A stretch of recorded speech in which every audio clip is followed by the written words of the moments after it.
بسم اللہ الرحمن الرحیم۔ آج کی ایک نئی ہارر سٹوری میں آپ سب دوستوں کو خوش آمدید کہتے ہیں۔ میرا نام ہیرا ہے۔ ایک دن میں گھر میں اکیلی پرانے گودام کی صفائی کر رہی تھی۔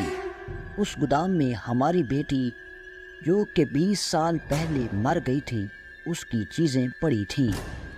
میرا شوہر اپنے دفتر گیا ہوا تھا۔ اچانک سے ٹیلی فون کی گھنٹی بجنے لگی۔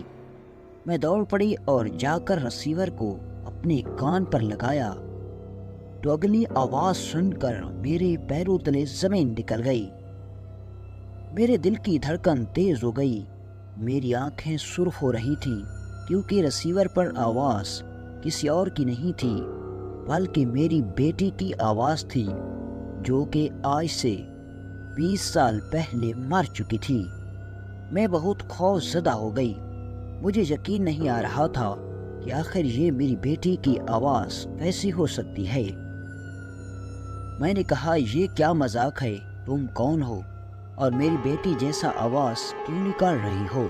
لیکن آگے سے آواز آ رہی تھی، نہیں ماما، میں ہی آپ کی بیٹی اسرا ہوں، آپ مجھے آ کر لے جائیں۔ میں کانپ رہی تھی اور وہ کہہ رہی تھی، میں نے آپ دونوں کو معاف کر دیا، آئیں اور مجھے لے جائیں۔ اتنے میں پیچھے سے میرے کندھے پر کسی نے ہاتھ رکھا۔ جب میں نے مڑ کر دیکھا تو ریسیور میرے ہاتھوں سے چھوٹ گیا۔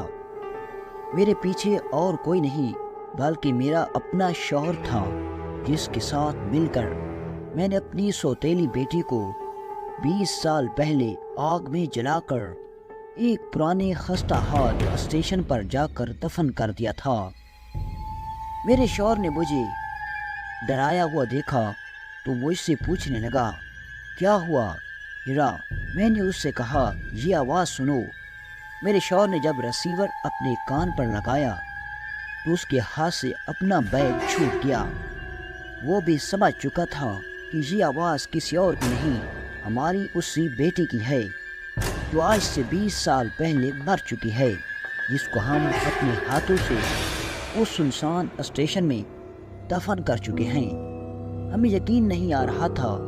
ریسیور پر میری بیٹی بار بار کہہ رہی تھی، بابا مجھے آ کر لے جاؤ۔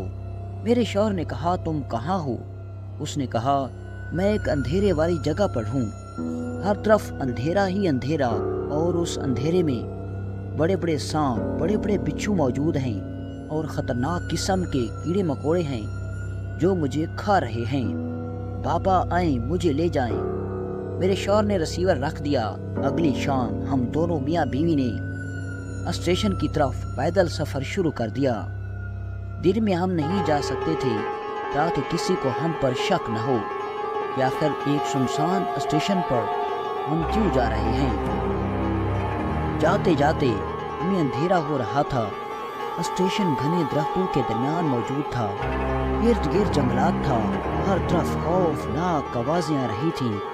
جلتی ہوئی شمع لے کر جب میں اور میرا شوہر اس اسٹیشن کے اندر پہنچے تو وہ زمین بالکل ویسے کی ویسی تھی جس جگہ ہم نے اپنی سوتیلی بیٹی کو دفنایا تھا۔ لیکن جیسے ہی ہم وہاں سے لوٹنے لگے تو کسی نے پیچھے سے ہمارے کندھے پر ہاتھ رکھا۔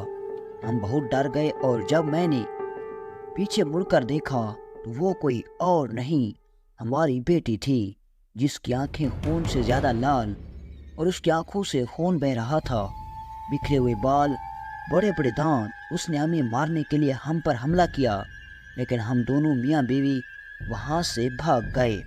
لیکن ہر روز ہماری بیٹی کے فون نے ہمیں بہت پریشان کر دیا تھا اور یہ تقریباً 1 مہینہ چلتا رہا، اور میرے شوہر نے تنگ آ کر جا کر پولیس اسٹیشن میں سب کچھ بتا دیا کہ 20 سال پہلے ہم نے اپنی بیٹی کو اپنے ہی ہاتھوں سے قتل کر کے اسٹیشن میں دفنا دیا تھا۔